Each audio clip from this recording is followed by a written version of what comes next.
Good afternoon. The date is September 11th, 2020 at 1:30 in the afternoon, and we're in the House chambers of the Kansas State House here in Topeka, Kansas. I'm Alan Conroy, a 40-year-plus state employee with majority of that state service working with the Kansas Legislative Research Department, the central nonpartisan research and budget staff for the legislature. Today I'll be interviewing Representative Jene Vickrey, who has served 28 years in the legislature.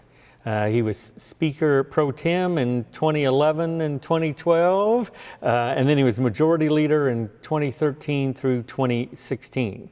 And so Representative Vickrey decided not to run for re-election and resigned his seat earlier this summer. And I'll be conducting this interview on behalf of the Kansas Oral History Project, Incorporated, a not-for-profit corporation created for the purpose of interviewing legislators.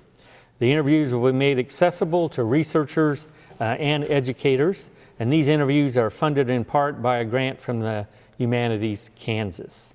Our audio and video equipment is being operated by former Representative David Heineman. Representative Vickrey is from Louisburg, Kansas. He's a small business owner. He's married to Teresa and has four children. I don't know if any grandchildren yet. Five granddaughters. Five granddaughters, okay.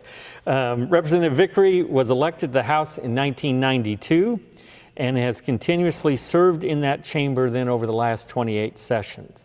He currently has represented District 6, which covers part of Miami County, I think, or about two-thirds. Two-thirds of it in Northeast Kansas. And while in the House, he served on numerous committees over those 28 years, just a few: agriculture, economic development, federal and state affairs, taxation, financial institutions, insurance, redistricting, transportation, and education. So quite an illustrious career over almost three decades, lots of public service, and that's what we'd like to talk with you today. So let's just start out maybe with having you tell us something about your life before entering the legislature. And I believe you were born in Kansas City, Missouri. Yes. But I guess you consider yourself a native Kansan? Or I do. I was just born there. I came, I don't know exactly, but came home, grew up on a farm north of Lewisburg. North of Lewisburg, yeah. So I guess I spent a day or two in Missouri first. Yeah. We won't hold that against you. And so had you or your family ever been involved in politics before you ran for the House? No, how I got involved was the pro-life issue was really the catalyst. A group of us wanted to find someone, the legislator that Marvin Barkis, that was pretty well on the other side of the issue, and started out looking to recruit someone to run, and everyone that I spoke to, a couple of us that were looking, didn't want to run, said that's impossible, and several had said, well, someone wants to run, you should run. Yeah, if you want someone to run, and thought that it would be almost impossible. But it was a year, that was the year that Bill Clinton was elected. It was kind of a year where incumbents had a tough re-election. And so sometimes you catch the wave at the right time. And yeah, I would say that after I was elected, found out that the solutions weren't near as easy as they look on that side, outside the legislature. And you find out, I think many would say, you find out that you agree with, Marvin and I agreed on a lot of things. We just disagreed on what the solutions might be. Right. And was he Speaker at He was at the time. So you defeated a current sitting Speaker, is that right? And I guess, so clearly, it must have been an uphill, I guess, challenge or a battle. I don't know if battle is the right word, but a challenge. So how does, I guess, novice to the political process, upset an election as sitting speaker. A lot of knocking doors on a low budget. I believe that may have helped Marvin not take our campaign as seriously because we were so underfunded. No one's going to give money to a challenger of especially the speaker, someone in leadership. And a lot of shoe leather and Marvin, Speaker Barkis at the time being busy helping colleagues get elected across the state. When you're a Democrat in Kansas in the majority party, that's a tough challenge to get your colleagues reelected. So between that combination, it was 370 some votes I won by. So it was a narrow 374, margin. I believe. So, and someone gave me the advice to go door to door and find people that weren't registered and get them registered. And I registered. It was probably close to 500 or 600 people, new voters, going door to door. Now, how many went and voted, but that might have been the difference. maybe that difference. So yeah. So was that political campaign, that very first one, anything like you thought it was going to be, or did you just know it was going to just take a lot of hard work? And it really, anyone that's ran, I think you believe that you can put a few ads in the paper, talk to some friends, and put some signs up. And when you find out that it's almost a full-time job to run a serious campaign, that is a shock. yeah. A lot of miles on the vehicle that year as you campaigned around, or maybe it was mainly going door to door. So yeah, rural district, And so. went. Didn't campaign this way after, but in that campaign, now I believe it was not the best advice, but I was told just to knock on every door and not regard whether anyone was registered or not. Oh. So I started in the corner of the county and just started knocking on doors and tried to get to, I think I did almost get to every door. Wow. Second time I ran, I found out that 2/3 of the doors I knocked on weren't registered, and didn't vote, and many times when you knock on someone's door that doesn't vote, they're very interested and they talk to you a long time. Have lots of thoughts to share, huh? Yeah, but they don't even vote. Yeah. Wow, that's amazing. So I guess I've heard, just being here in the State House, that when it comes to campaigning, you were always sort of like the Energizer Bunny, that once you started, whether it was running for the leadership post, which we'll talk about, or I guess even in your own district, that you were just all in and didn't stop until it was time to stop. Fundamentally, not many of us would say, most people don't enjoy door to door. I always did. It's very interesting, especially the first time you meet somebody at their door. It's very interesting to meet people on their porch and talk to them, and you have to move pretty quickly, but you get a little glimpse of who they are, and I think that's what made me a good campaigner, was just, I can say that the members I've served with here, it's been such an honor to get to know the people that I've worked with and the people in my district, the people I would have never known. Just the best people that you can meet are in the legislature. It's a people job. It sure is. That's right. So as you, I guess, so you got involved in politics. Did you have sort of a mentor, either particularly when you started out, somebody that I guess that you kind of looked up to in that political sense, and not necessarily partisan sense, but just in terms of the politics and the institution of running for the legislature? Was there several through the years, but the first two were Melvin Neufeld and Tim Schallenberger. And Tim and I, he needed a roommate. He was Speaker Pro Tem at the time, so we roomed together. And Tim really gave me a great perspective on the job, the service. Kind of would always remind me that lobbyists are your friends, but they also buy you lunch for a reason. And I remember one day we had been out to lunch with Ed Schwab. Was it Schwab? Schwab. Uh-huh. And he lobbied for Kansas City Power and Light. And driving back, he had a bill he was asking us to vote for. And it was, I don't know how to say it was a real turkey. And we got back here, I told Tim, I think it was my first or second year, that bill's so bad, I can't vote for it. And Tim, if you know Tim, he said, if you can't go eat lunch with a lobbyist, then vote against their bill, you shouldn't be here. So, which is true. Yeah.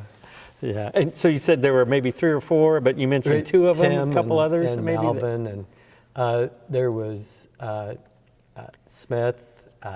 Representative Smith was from just north of here. Was kind of Gail Mullenkamp. Oh, uh-huh. Gail gave me good advice when I first started. He said, always tell the truth, even when it hurts, and stay away from what they call the political spin. Oh. And when I started, I didn't even really probably know what that was. But that was good advice. Yeah. And he told me, he said, if you get reelected, or that'll help you get reelected, because that's what people are hungry for. And if you don't, you have a clear conscience. Yeah. Good advice.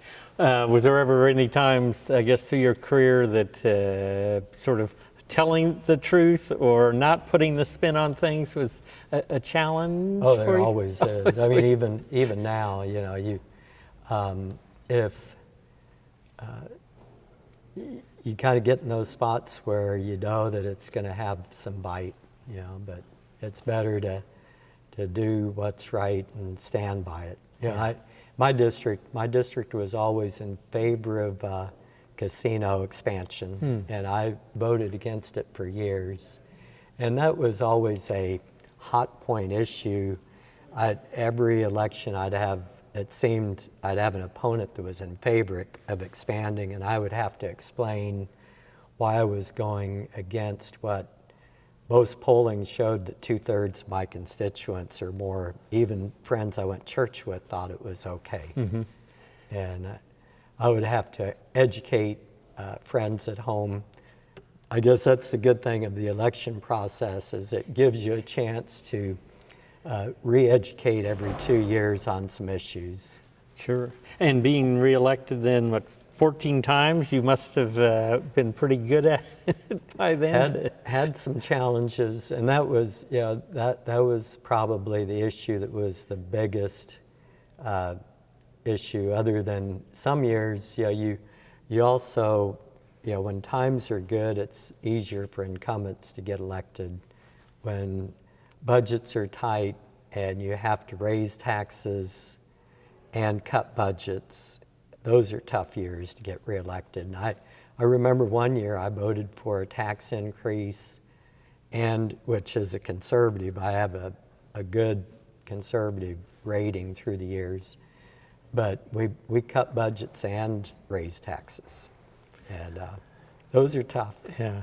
Was there a lot of, I guess, explaining or educating back in the district over that vote on the taxes? Yeah, that's, you get hit from, sometimes you make all the people that don't like you upset and the people that like you upset. That's another Tim Schallenberger, he always used to say, in politics, friends come and go, but when you make enemies along the way, and when you get to 51%, you're retired.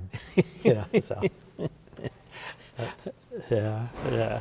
Were there any, so you mentioned some local sort of people in terms of mentors kind of in the political world that you admired or respected particularly? Any like national kind of figures that maybe?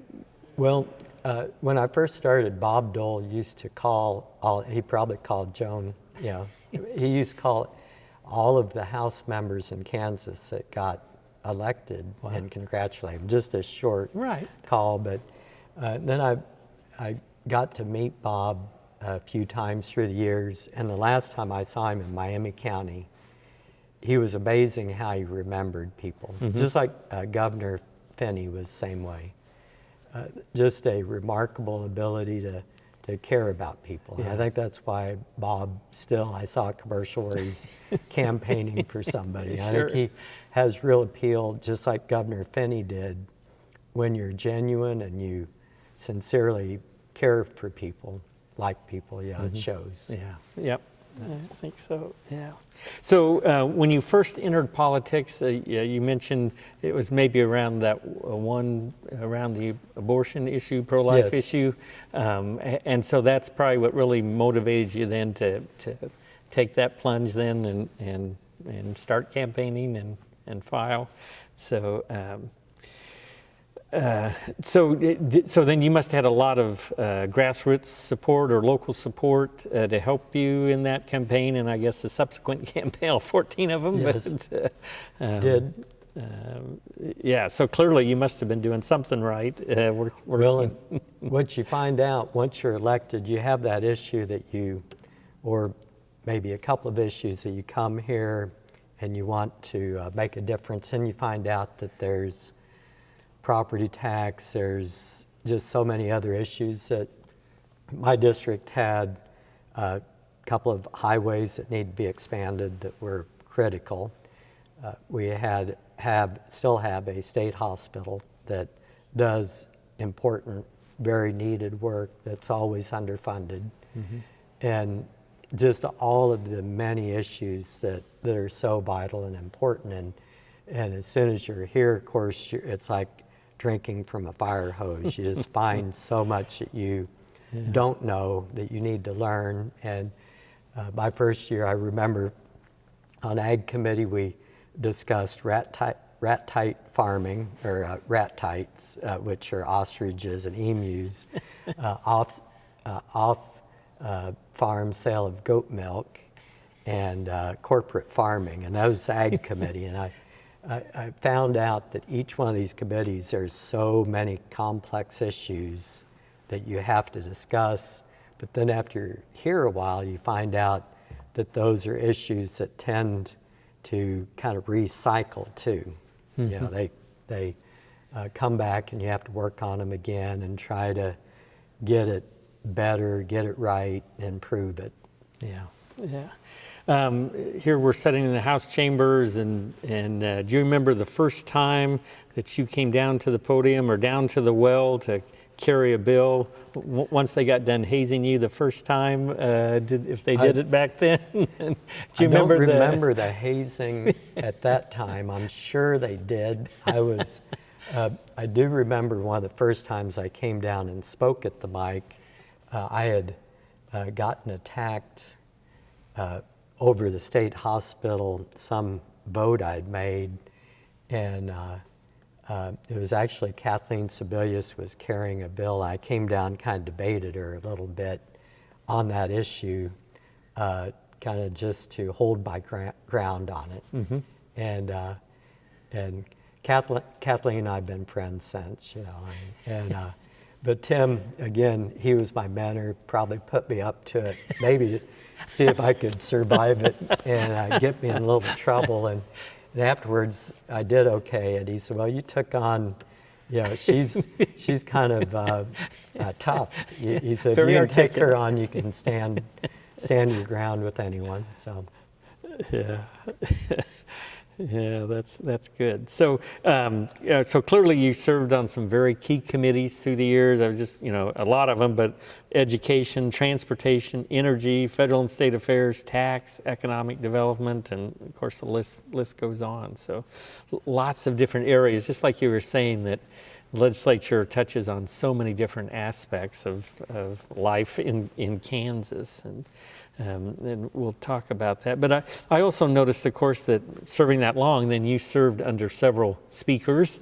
And so I'm thinking of, if I have them right, Robert H. Miller, of course, Schallenberger, Robin Jennison, Doug Mays, of course, Mike O'Neill, Melvin Neufeld, Mike O'Neill, and then Ray Merrick, and then Ron Reichman Jr. And Kent Glasscock. Oh, Kent Glasscock, that's Kent. right, yep. Kent was the nicest guy in a job at an impossible time.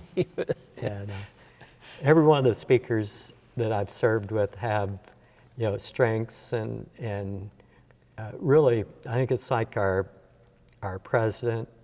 We have the right person at the right time, and sometimes you don't think it at the time, but the citizens' legislature works really well. When I go back to mentors and people, also my colleagues, I've always had a lot of good friends on both sides of the aisle. When I first started out, one of the first things that happened, I was probably one of the third or fourth legislators' colleagues I met was Ed McKechnie at a state employees forum down at Pittsburgh that I was invited to. And a question came up about COLA to me from the audience. It was kind of a panel discussion. Right. And Ed was so kind to me because I was so green. I didn't know what a COLA was. So I looked like a deer in the headlights. And Ed was kind enough to say, well, of course, Gene has state employees. He's going to be in favor of a cost of living adjustment, aren't you, Gene? And so I was like, oh, thank you, because I probably would have answered that I don't drink Diet Coke, I drink regular Coke. So, and Ed and I were friends since then, Right. So you find out from the start that even though we kind of draw lines at election time and shoot, fire at each other, after that, the way it should work is we get along and we work on 99% of the issues together. Right. So all those speakers in that you worked with and under, and particularly, I guess, Ray Merrick when you were majority leader, but just, I guess, your relationships, or maybe some of the sort of management styles, if that's the right word, if anybody really manages the House chamber. Any thoughts or observations there between kind of contrasting maybe some of those speakers through the years? Well, yeah, it's better when your leadership gets along with each other. And some speakers want to run things without much assistance, and some, Schallenberger was great at, delegating and letting everyone else do the work, but it's like a family here. It's really healthy when leadership gets along and works well together, and both the minority and majority party. And right now we've Ron and Dan, and I know Tom Sawyer work well together, which is a good thing. Right. And I guess in terms of it working well, I guess like Speaker Schallenberger, being able to delegate or sort of let things go, and I guess have the confidence that the committee process is going to work. And clearly as majority leader, I guess, was that sort of in terms of that, I guess, faith in the committee process? I shared with Tim the same philosophy that this process, when allowed to work, works well. If issues come through the committees and have support of the body, they should come to the floor and be worked. And Tim was good at that, was a great example that, if it may come to the floor and, crash and burn, but if it's come out of committee and has support, it ought to be heard. Yeah. I did, with the help of the State Library, look over your 28-year career that you sponsored. So your name was either on a bill or a resolution 436 times. So your name's on a lot of legislation. As we know, sometimes they pass, sometimes it doesn't, sometimes it gets dumped into other things, and the subject matter advances, but maybe not that particular bill. And of course, one way I thought it was kind of interesting, the resolutions in terms of people that you were on the list to honor. I noticed, former legislators like Wanda Fuller and Theo Cribbs and Ambrose Dempsey, and some of those that you were honored. And then, of course, a fair number of resolutions back in your district. Maybe somebody who had accomplished something, or maybe somebody who had passed away. I noticed a couple times the Paola Panther robotics team. Yes. Must have been very successful, because you recognized them several times. They are. They do a great job. They're still, every year they compete. What's cool about our Paola Panther robotics team, I think it's 4101, they are not funded by a big corporation, and they go up against teams that have deep pockets and a lot of funding, and they've had some years where they didn't do as well, but they've had years where they were in the top, one or two, and which is amazing for just local educators and volunteers and students that roll up their sleeves and work hard together. And resolutions, there's probably one in there for Norma Stevens. She was our superintendent of the state hospital.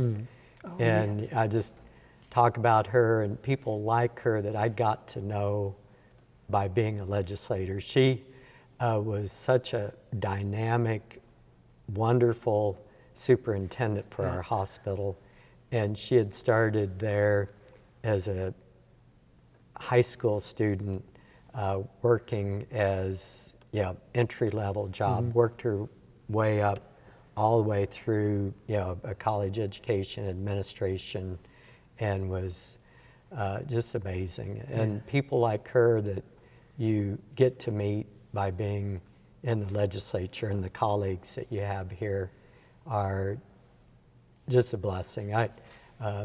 Wanda Fuller, she was kind of the first person that I had. When I started, I was 33, and when you're 33, you think you are that you know something. And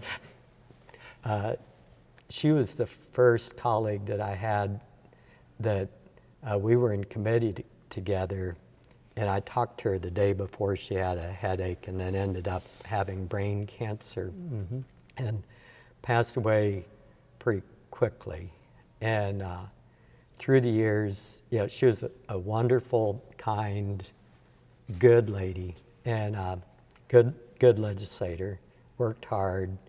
Through the years, there had been so much Rocky Fund, and I can't even think of how many legislators that we've lost. We are kind of a slice of the Kansas population, so just as we lose friends and relatives, we lose friends here, and those are tough. Yeah, I bet. And those resolutions probably to your constituents back home, probably, or back in your district, probably really meant a lot to them through the years, I'm sure. And that's one of the fun parts of this job, is getting to give awards, give resolutions, give people recognition for the good things they do. Through the years, I've always, even 9/11, every 7 years, you kind of have that up and down of budgets, and I've always been an optimist, and I know that there's so much good that's going on in our state, even at a tough time that we're in right now with the pandemic and some of all the things that are going on with Black Lives Matter and some tough things going on. Sure. But at the end of the day, we need the good to outweigh those challenges. Right, right. I noticed back in 1993, the first name that at least your bill was on, or on a bill, and I think there may have been multiple sponsors, but it was a bill relating to the crime of carjacking. Does that ring a bell? That's going way back, but I didn't know if there was any specific thing, whether in your district or maybe it was just a general thing at the time. Or... I remember, yeah, that was early.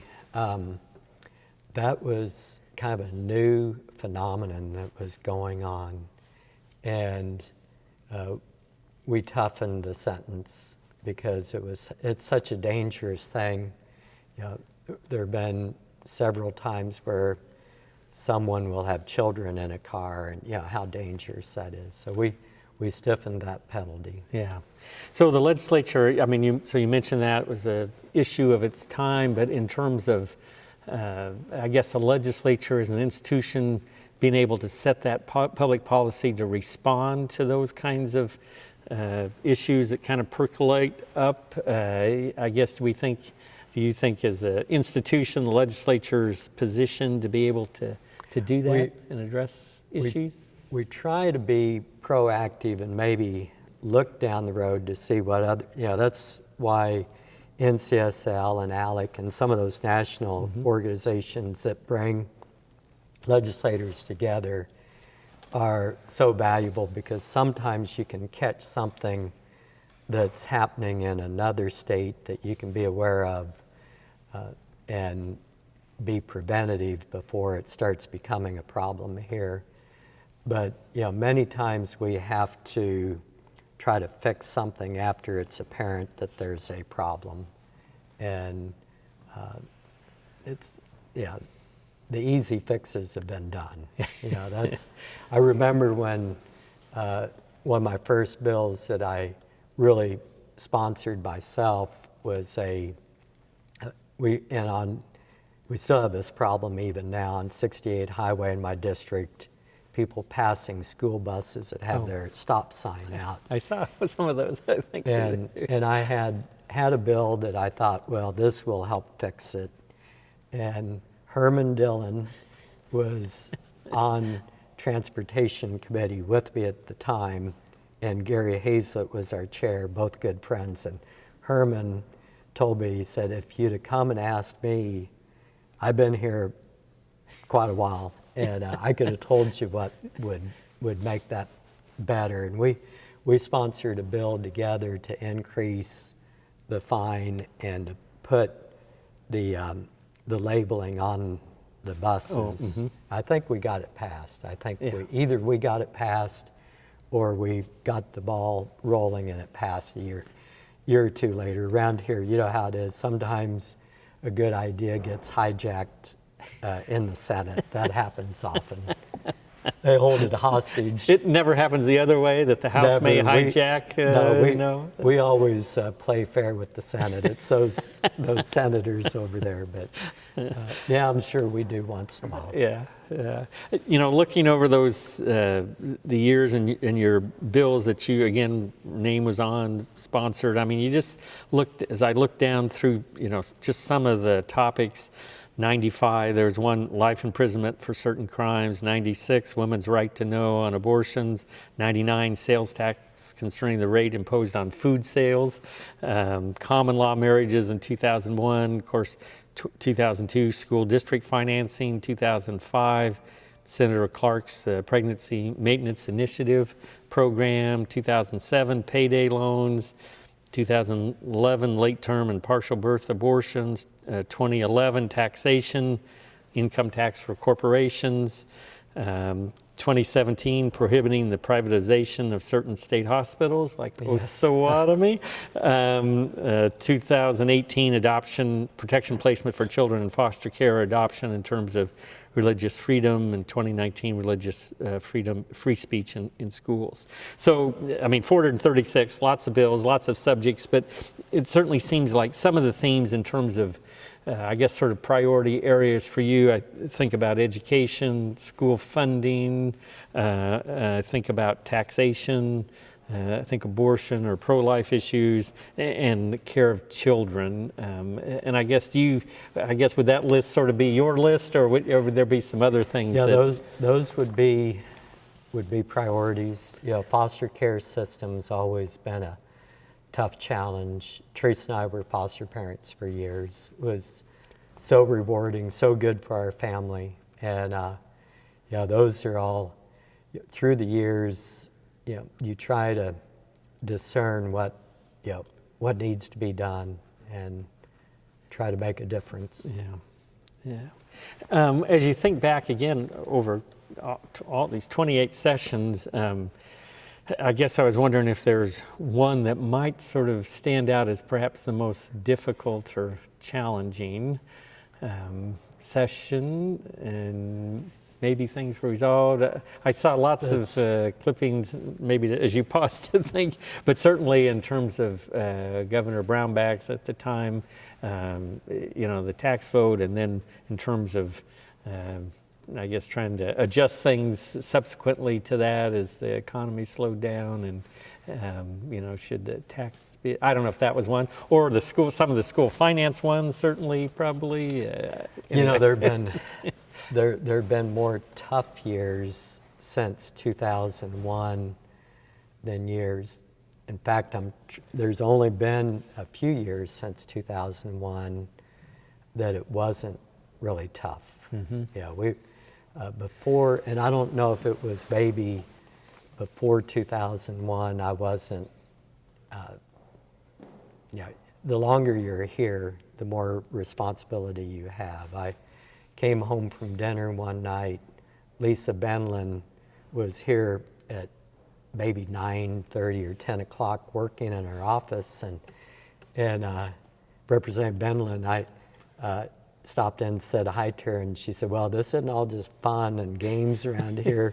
Someday you're going to find out when you're chair. At the time she was vice chair, that she was there working, and there's a whole lot of work here. And maybe the reason it seems tougher since 2001, I had more to do. But, school finance was always tough.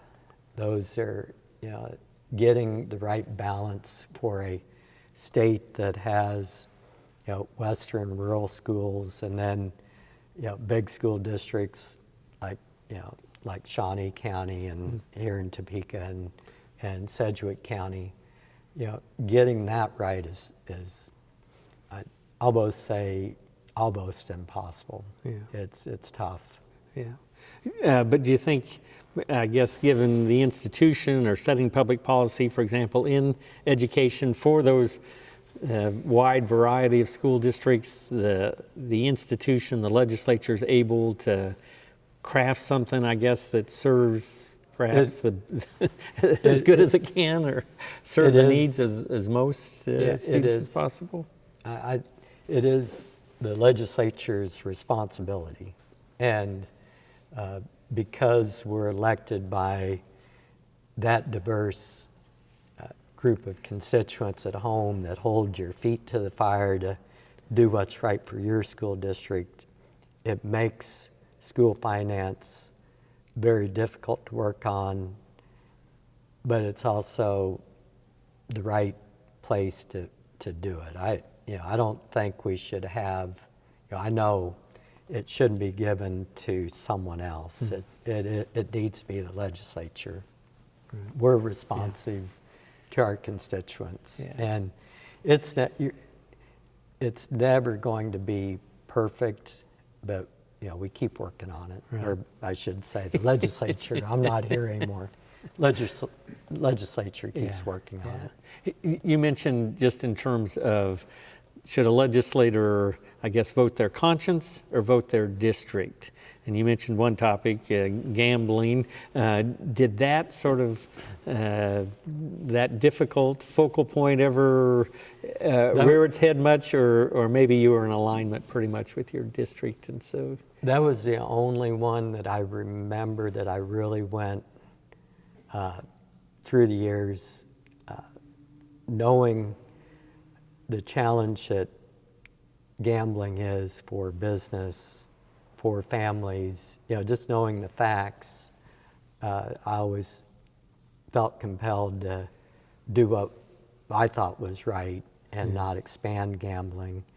And the reality is that it's all around our state, and that I can understand why my constituents always said, well, we can drive to Kansas City, Missouri, Right. which from our district's about an hour or less away. Why don't we just do it here? And but not very often. Most of the time, my district, and that's what you find, most legislators reflect who their district is, and if they don't, they're not here very long. Yeah.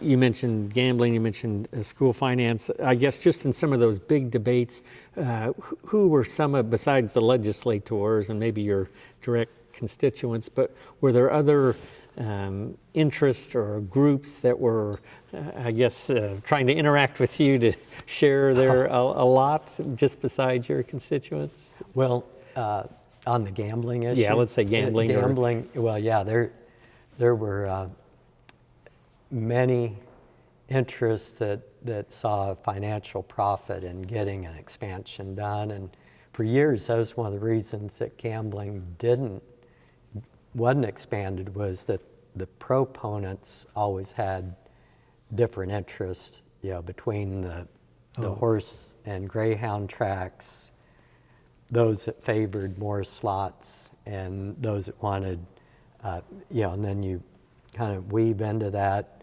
the legions and bingo, and it's so complex of how to expand and make something that all the interests are happy with. So for years, that made it, the proponents were as difficult to get it passed working with each other as those of us that didn't want to see it expand. Yeah.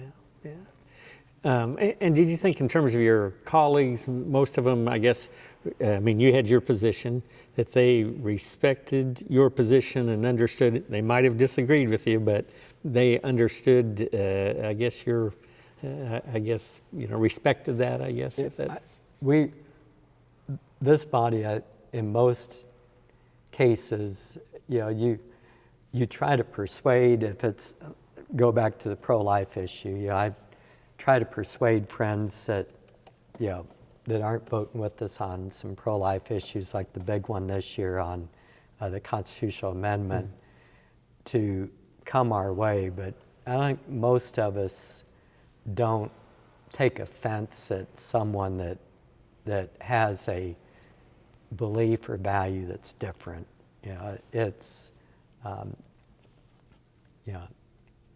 our job to work as a legislator to advocate our position, and if you can persuade someone to come your way, but I've never really been offended on most issues by colleagues or vice versa, I don't believe. Yeah.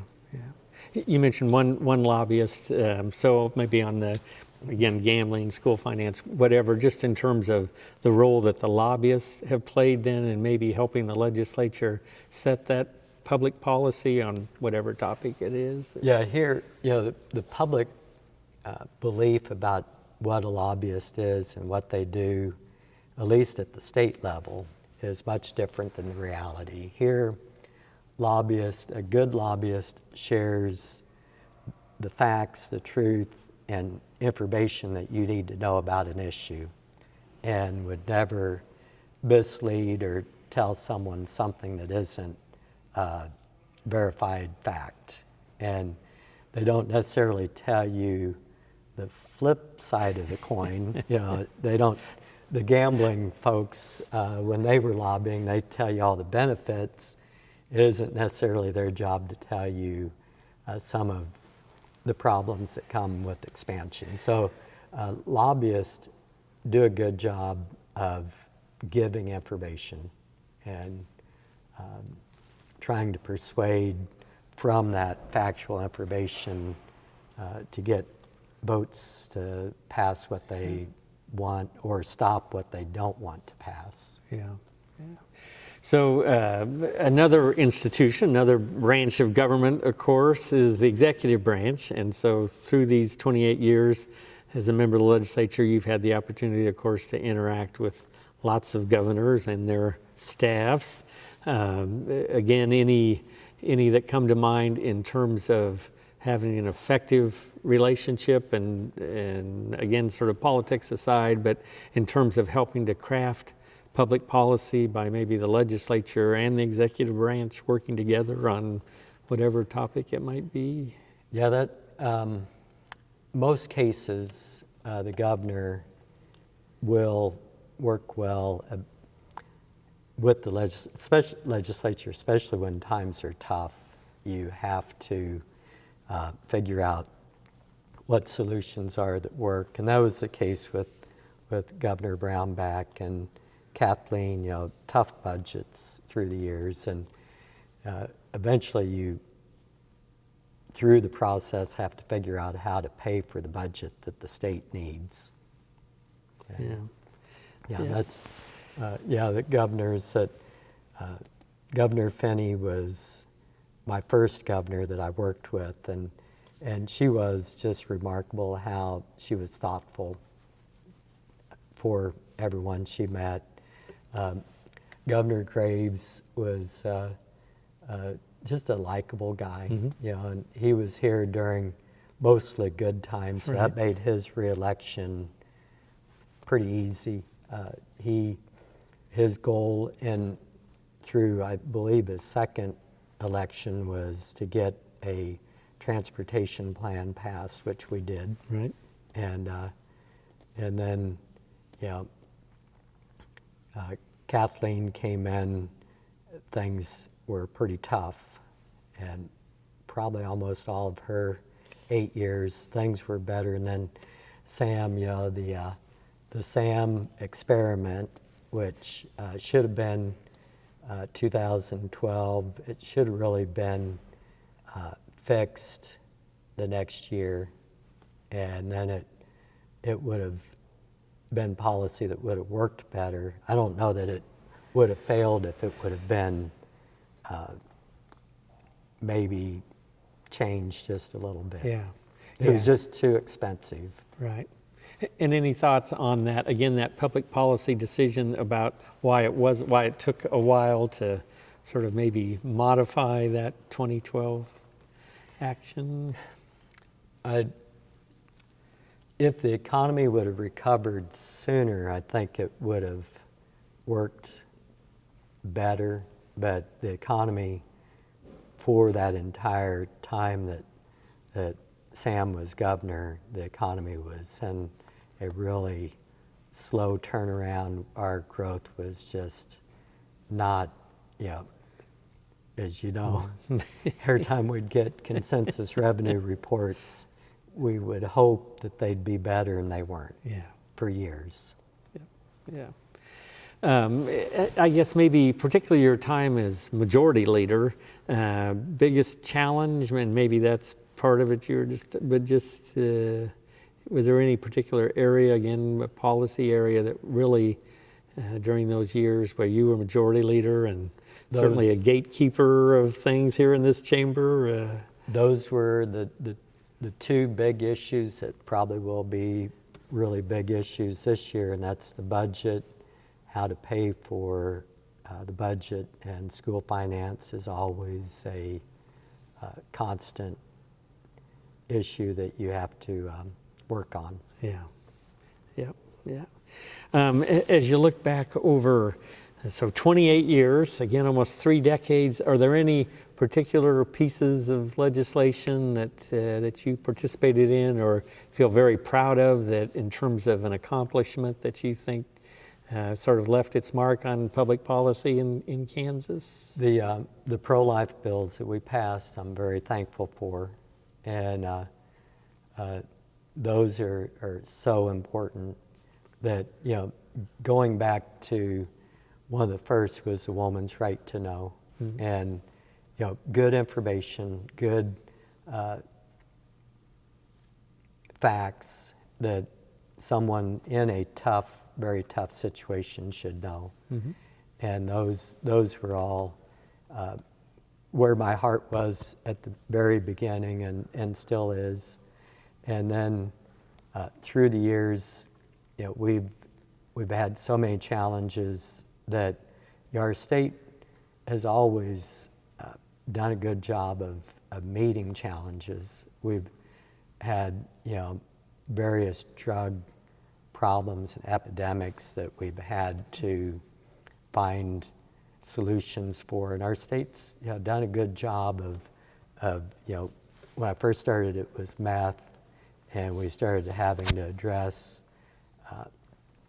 people that were creating the drug and how to stop that, and then even now with pain medications that are being abused, and finding effective ways to address those. Yeah. So that was on the success side. On the disappointment side now, since you have resigned your seat, was there any subject or public policy area that you wished you could have maybe gotten across the finish line or helped get across the finish line? Well, this year the constitutional amendment for Kansans to make a decision on really the legislature, for the voters to be able to decide if the legislature is who should make those laws concerning the pro-life or pro-choice issue, and how those laws should be put in place for our, it's not only about, making those less or more accessible, but it's also about public safety and health. Mm-hmm. And the legislature should be who's making those decisions. Yeah. And it is just giving the public an ability to vote on a constitutional amendment. Here's, we talked about this this question about personal identity. And so I'm going to read you a little question here, and it's a question we're asking all the participants in the Oral History Project. So personal identity is loosely defined as gender, age, race, class, sexual or gender orientation, marital status. Did you experience times during your time in the legislature where you believe your personal identity influenced your ability to pass policy, work with fellow legislators, or provide constituent services? And then the second question is, were you ever given committee assignments or tasks that you believe were a function of your personal identity rather than maybe your ability?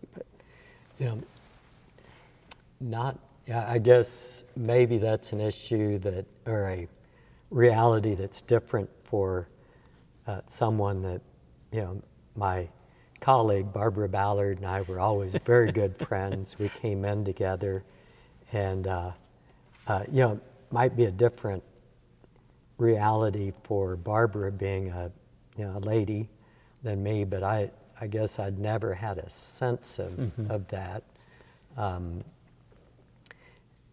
There are times where, we all here look at, well, he's a conservative or she's a more moderate, or, we have all these labels that we kind of think about, I think, each other. And, I was always considered someone, I believe I really am pretty conservative. My mom and dad were Depression era parents. I was raised to squeeze coins hard, to be very careful on all those issues. So for me, that was more of an issue of being very conservative.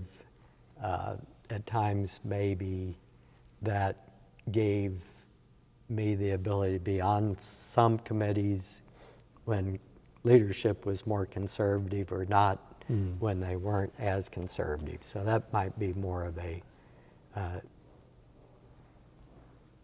issue Yeah. Yeah. than the other Yeah. for who I am. All right. Well, thank you for that. So I guess what prompted you to decide not to run again for the legislature? You're left on your own terms, and the thinking behind that? Well, 28 years, I just thought it was time for someone new. Yeah. I still enjoyed the work, don't get as many constituent calls now that I've retired, but still get a few, and I always enjoyed those when part of the job besides being here and working on legislation is when someone from your district calls and has whatever, it can even be a federal issue that they need help with, but being able to help them find who it is that can be the next step in finding a solution. Yeah. And maybe just thinking back over, so 28 years in the legislature, how the institution, the legislature as an institution, has changed over those 28 years.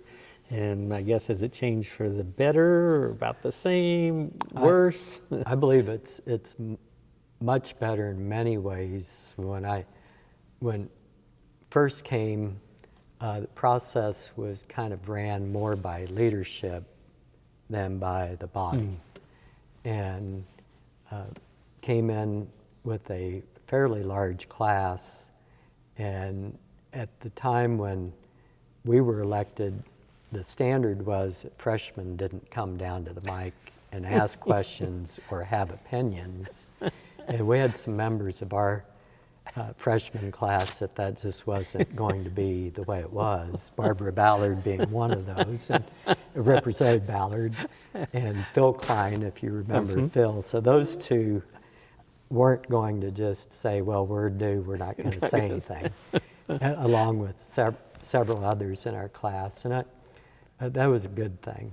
And when I first started, we would get committee reports for conference committee reports that we didn't even go and caucus on, didn't discuss, didn't have a ability to see.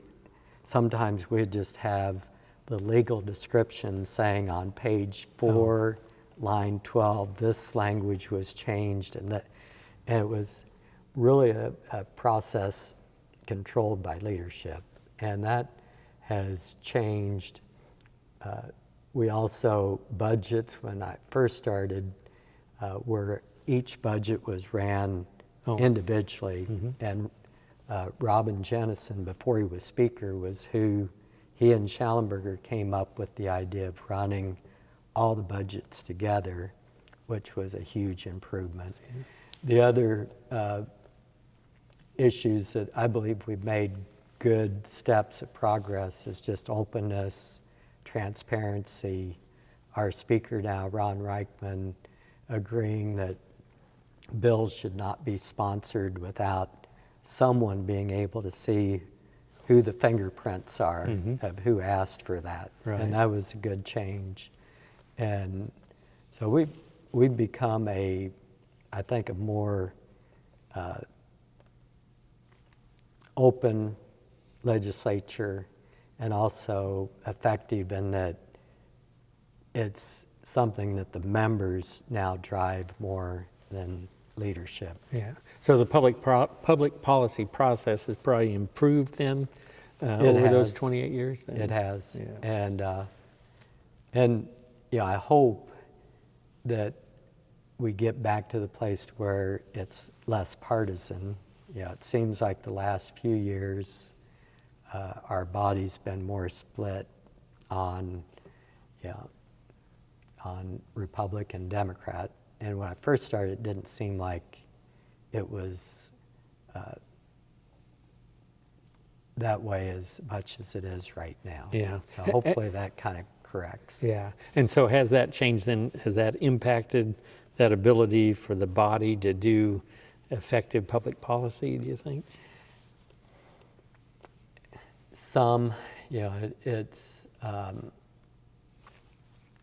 better when the legislature has a challenge that that it's working together. So I guess then here's an easy one. So I guess so 28 years of service. Do you think you've had a positive impact in terms of public policy in Kansas, that you've moved that needle some? You feel good about it?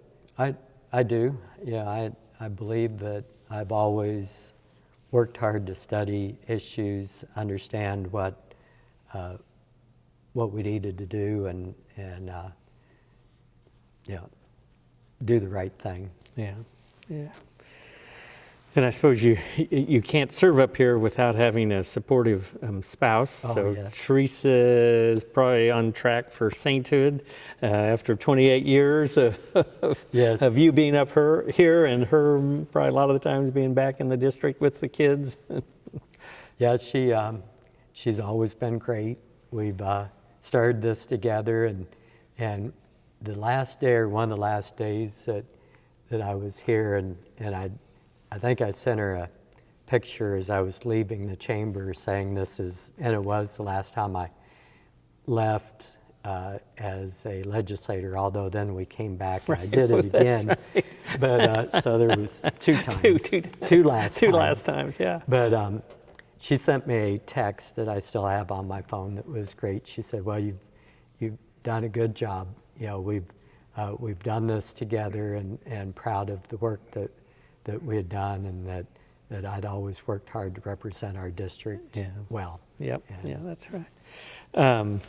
So I guess clearly somebody's going to take your place, but anybody that might come up to you and say, "Hey, I'm thinking about running for the legislature," what advice would you give that person about trying to become a member of this chamber? Well, I think the motives are so important, that you come here either to serve or for a personal reason. If you're coming to serve, that's the right reason. Mm-hmm. And